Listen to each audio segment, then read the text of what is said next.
और अब आज के दिन की सबसे विशेष बात, आज आश्विन कृष्ण पक्ष की तृतीया तिथि और शुक्रवार का दिन है। तृतीया तिथि आज रात 9:16 तक रहेगी। आप लोगों को पता ही है कि श्राद्ध पक्ष चल रहे हैं। चूँकि श्राद्ध कार्य दोपहर के समय किए जाते हैं और आज तृतीया तिथि वालों का श्राद्ध है, यानी जिनका स्वर्गवास किसी भी महीने के कृष्ण या शुक्ल पक्ष की तृतीया को हुआ हो, उनका श्राद्ध आज किया जाएगा। आज तृतीया तिथि में श्राद्ध करने से व्यक्ति को शत्रुओं से छुटकारा मिलता है, विरोधी उसका कुछ नहीं बिगाड़ पाता और साथ ही उसे समस्त कष्टों से मुक्ति भी मिलती है। लिहाजा जिनके पूर्वजों का तृतीया तिथि में स्वर्गवास हुआ हो, उन्हें आज श्राद्ध जरूर करना चाहिए। ये थी चर्चा तृतीया तिथि की और अब हम आपको श्राद्ध में तर्पण के महत्व और तर्पण किस प्रकार करना चाहिए इसकी चर्चा करेंगे। साथ ही पिंडदान करने से कैसे मिलेगी संपत्ति, विद्या और सुख समृद्धि, ये सब आपको बताएंगे। सबसे पहले बात करेंगे तर्पण की। श्राद्ध में तर्पण का बहुत अधिक महत्व है। इससे पितर संतुष्ट और तृप्त होते हैं। ब्रह्म वैवर्त पुराण के अनुसार जिस प्रकार वर्षा का जल सीप में गिरने से मोती, कदली में गिरने से कपूर, खेत में गिरने से अन्न और धूल में गिरने से कीचड़ बन जाता है, उसी प्रकार तर्पण के जल से सूक्ष्म बाष्पकण देव योनि में पितरों को अमृत, मनुष्य योनि के पितर को अन्न, पशु योनि के पितर को चारा व अन्य योनि के पितरों को उनके अनुरूप भोजन व संतुष्टि प्रदान करते हैं। साथ ही जो व्यक्ति तर्पण कार्य पूर्ण करता है उसे हर तरफ से लाभ मिलता है, नौकरी में तरक्की मिलती है। बता दूं कि तर्पण कर्म मुख्य रूप से 6 प्रकार से किए जाते हैं। पहला देव तर्पण, दूसरा ऋषि तर्पण, तीसरा दिव्य मानव तर्पण, चौथा दिव्य पितृ तर्पण, पांचवा यम तर्पण और आखिरी यानी छठवां मनुष्य पितृ तर्पण। श्राद्ध में किए जाने वाले तर्पण में 1 लोटे में साफ जल लेकर उसमें दूध, जौ, चावल, गंगा जल मिलाकर तर्पण कार्य करना चाहिए। पितरों का तर्पण करते समय पात्र में जल लेकर दक्षिण दिशा में मुँह करके बायां घुटना मोड़कर बैठें और जो जनेऊ धारक हैं वे अपने जनेऊ को बाएं कंधे से उतारकर दाहिने कंधे पर रखें और हाथ के अंगूठे के सहारे से जल को धीरे धीरे नीचे की ओर गिराएं।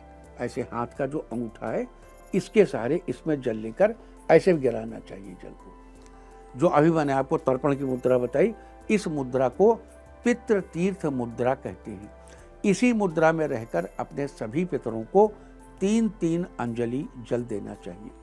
तर्पण हमेशा साफ कपड़े पहनकर श्रद्धा से करना चाहिए। बिना श्रद्धा के धर्म कर्म तामसी तथा खंडित होते हैं, इसलिए श्रद्धा भाव होना बड़ा जरूरी है। तो ये थी चर्चा तर्पण की और अब बात करते हैं पिंडदान की। पिंडदान के बारे में बताने से पहले श्राद्ध में कौओं के निमित्त खाना क्यों निकालना चाहिए इसके बारे में बात बता देता हूँ। कौओं को पितृ का प्रतीक माना जाता है। श्राद्ध में कौओं को भोजन कराने से या उनके निमित्त भोजन निकालने से पितरों को खाना मिलता है, उनकी तृप्ति होती है, ऐसा माना जाता है। इसलिए श्राद्ध में कौओं के नाम का भोजन जरूर निकालना चाहिए।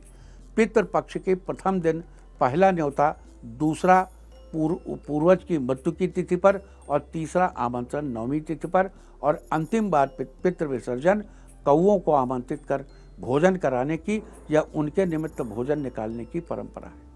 और अब बात करेंगे पिंडदान की। श्राद्ध के दिन पितरों के निमित्त खीर, पूड़ी सब्जी और साथ ही उनके पितर की कोई मनपसंद चीज और एक अन्य सब्जी बनाई जाती है और इस भोजन को गोबर से बने उपले या कंडों की कोर पर रखकर पितरों को भोग लगाया जाता है और सीधे हाथ से कोर के दाहिनी तरफ पानी छोड़ा जाता है। इसे पिंडदान कहा जाता है।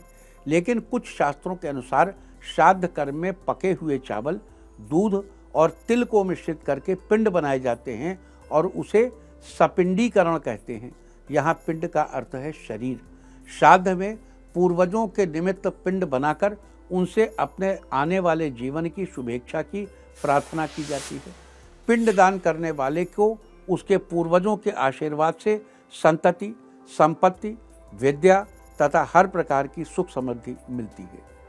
बता दूं कि हर पीढ़ी के भीतर मातृकुल और पितृकुल दोनों की पहले पीढ़ियों के गुण सूत्र उपस्थित होते हैं।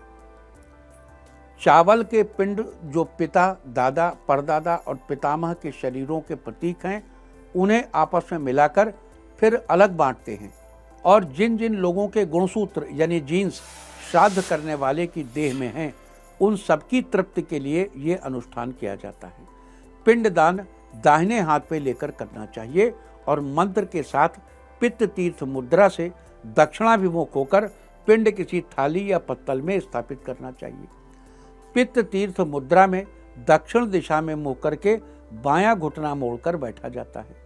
इस तरह सबसे पहला पिंड देवताओं के निमित्त निकालें, दूसरा पिंड ऋषियों के निमित्त निकालें, तीसरा दिव्य मानवों के निमित्त, चौथा दिव्य पितरों के निमित्त, पांचवां पिंड यम के निमित्त, छठा मनुष्य पितरों के निमित्त, सातवां मृतात्मा के नाम, आठवां पितृ पुत्र दारादि रहितों के नाम, नौवां उच्छिन्न कुलवंश वालों के नाम, 10वां पिंड गर्भपात से मर जाने वालों के नाम, 11वां और 12वां पिंड इस जन्म या अन्य जन्म के बंधुओं के निमित्त निकालना चाहिए।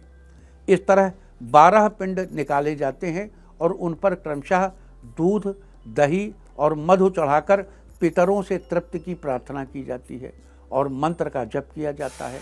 मंत्र है ओम पयः पृथिव्यां पयो ओषधि पयो दिव्य अंतरिक्षे पयो धाः पयस्वती प्रदिशः सन्तु मह्यम। गरुण पुराण के हवाले से श्री कृष्ण का वचन उद्धत है। कुर्वीत समये श्राद्धम कुले कश्चिन्न सीदति आयुः पुत्रान्यशः स्वर्गम कीर्तिम पुष्टिम बलम श्रियम पशून् सौख्यम धनम धान्यम प्राप्नुयात् पितृपूजनात् देव कार्यादपि सदा पितृकार्यम विशिष्यते देवताभ्यः पितॄणां हि पूर्वमाप्यायनम शुभम। समयानुसार श्राद्ध करने से कुल में कोई दुखी नहीं रहता। पितरों की पूजा से मनुष्य आयु, पुत्र, यश, कीर्ति, स्वर्ग, पुष्टि, बल, श्री, सुख, सौभाग्य और धन धान्य प्राप्त करता है। देव कार्य से भी पितृ कार्य का विशेष महत्व है। देवताओं से पहले पितरों को प्रसन्न करना अधिक कल्याणकारी है। तो ये थी चर्चा पिंडदान की और अब बात करते हैं श्राद्ध कितने प्रकार से किए जाते हैं। भविष्य पुराण के अनुसार कुल 12 प्रकार के श्राद्ध होते हैं। पहला नित्य, दूसरा नैमित्तिक, तीसरा काम्य, चौथा वृद्ध, पांचवां सपिंडित, छठा पार्वण, सातवां गोष्ठ, आठवां शुद्धि, नवां कर्मांग, 10वां दैविक, 11वां यात्रार्थ और 12वां पुष्टि। नित्य श्राद्ध वो श्राद्ध है जो जल द्वारा, अन्न द्वारा प्रतिदिन होता है। श्राद्ध विश्वास से किए जाने वाले देव पूजन, माता पिता एवं गुरुजनों के पूजन को नित्य श्राद्ध कहते हैं। अन्न के अभाव में जल से भी श्राद्ध किया जाता है। इसे करने से मनुष्य हर दिन तरक्की की नई सीढ़ी चढ़ता है। नैमित्तिक श्राद्ध किसी एक को निमित्त बनाकर जो श्राद्ध किया जाता है उसे नैमित्तिक श्राद्ध कहते हैं। इसे करने से स्मरण शक्ति बढ़ती है, आपका बौद्धिक लेवल अच्छा होता है।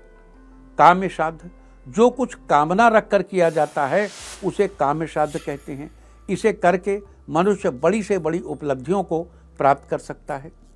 वृद्ध श्राद्ध विवाह, उत्सव आदि अवसरों पर वृद्धों के आशीर्वाद लेने हेतु किया जाने वाला श्राद्ध वृद्ध श्राद्ध कहलाता है। दाम्पत्य जीवन को सफल बनाने के लिए ये श्राद्ध अवश्य करना चाहिए। सपिंडित श्राद्ध, यह श्राद्ध सम्मान हेतु किया जाता है। समाज में, घर में और रिश्तेदारों में अपना सम्मान बनाए रखने के लिए ये श्राद्ध करना चाहिए। पार्वण श्राद्ध, मंत्रों से पर्वों पर किया जाने वाला श्राद्ध पार्वण श्राद्ध है। जैसे अमावस्या आदि पर्वों पर किया जाने वाला श्राद्ध, इसे करने से घर में खुशियों का आगमन होता है। गोष्ठ श्राद्ध, गौशाला में किया जाने वाला गोष्ठ श्राद्ध कहलाता है। इसे करने से स्त्री सुख की प्राप्ति होती है। शुद्ध श्राद्ध, अपनी शुद्धि कराने के लिए जो श्राद्ध किया जाता है वो शुद्ध श्राद्ध कहलाता है। इसे करने से ऑफिस में बैकबाइटिंग से बचाव होता है। नवां कर्मांग श्राद्ध, आने वाली संतति के लिए गर्भाधान, सोमयाग, सीमंतोन्नयन आदि जो संस्कार किए जाते हैं उन्हें कर्मांग श्राद्ध कहते हैं। इसे करने से बुढ़ापे में संतान आपका सहारा बनती है, आपका ख्याल रखती है।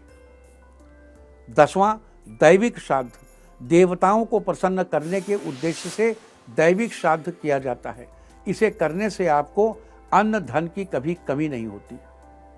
11वां यात्रार्थ श्राद्ध, यात्रा के उद्देश्य से किया जाने वाला श्राद्ध यात्रार्थ श्राद्ध कहलाता है। तीर्थ में जाने के उद्देश्य से या देशांतर जाने के उद्देश्य से जिस श्राद्ध को संपन्न करना चाहिए वो यात्रार्थ श्राद्ध है। इसे करने से आपकी हर बिजनेस यात्रा सफल होती है। पुष्टि श्राद्ध, देशांतर में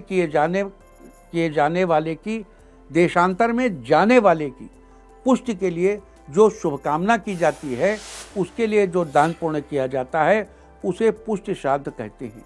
अपने मित्र, भाई, बहन, पति, पत्नी आदि की भलाई के लिए जो कर्म किए जाते हैं उन सबको पुष्टि श्राद्ध कहते हैं। इसे करने से विदेश जाने का अवसर मिलता है और जो पहले से विदेश में हैं उन्हें लगातार अपने कामों में सफलता मिलती है। तो ये सारी चर्चा थी आज श्राद्ध के बारे में। उम्मीद है कि आप इस चर्चा का भरपूर लाभ जरूर उठाएंगे। और अब बात करते हैं आज पढ़ने वाले योग और नक्षत्र के बारे में। और आज दोपहर बाद 3:19 तक ध्रुव योग रहेगा। ध्रुव योग के दौरान किसी भी स्थिर कार्य जैसे किसी भवन या इमारत आदि का निर्माण करने से सफलता मिलती है, लेकिन कोई भी अस्थिर कार्य जैसे कोई गाड़ी खरीदना, वाहन लेना इस योग में अच्छा नहीं माना जाता। आज देर रात 2:43 तक अश्विनी नक्षत्र रहेगा। आकाशमंडल में स्थित 27 नक्षत्रों की श्रेणी में से अश्विनी को पहला नक्षत्र माना जाता है। ये नक्षत्र यात्रा आरंभ करने के लिए, कृषि के लिए और नए वस्त्र खरीदने के लिए शुभ होता है। इस नक्षत्र का प्रतीक चिन्ह घोड़े को माना जाता है, जो कि शक्ति, यात्रा और तीव्रता का प्रतीक है। अश्विनी नक्षत्र में जन्मे जातक भरोसेमंद, स्वतंत्र और सीधे मुद्दे की बात करने वाले होते हैं, लेकिन ये किसी की सलाह को पसंद नहीं करते। अश्विनी नक्षत्र के स्वामी केतु हैं और इसकी राशि मेष है, जबकि वनस्पतियों में अश्विनी नक्षत्र का संबंध कुचिला के पेड़ से बताया गया है। लिहाजा जिन लोगों का जन्म अश्विनी नक्षत्र में हुआ हो उन लोगों को अश्विनी नक्षत्र के दौरान कुचिला के पेड़ की पूजा करनी चाहिए और उसे नमस्कार करना चाहिए। साथ ही उसकी लकड़ियों को, उसकी पत्तियों को या उसके फलों को किसी भी प्रकार से नुकसान नहीं पहुंचाना चाहिए और न ही किसी इस्तेमाल में लेना चाहिए। ऐसा करने से आपको शुभ फलों की प्राप्ति होगी। तो ये सारी चर्चा थी तृतीया श्राद्ध, तर्पण, पिंडदान, श्राद्ध के प्रकार, ध्रुव योग और अश्विनी नक्षत्र के बारे में। उम्मीद है कि आप इस चर्चा का फायदा जरूर उठाएंगे।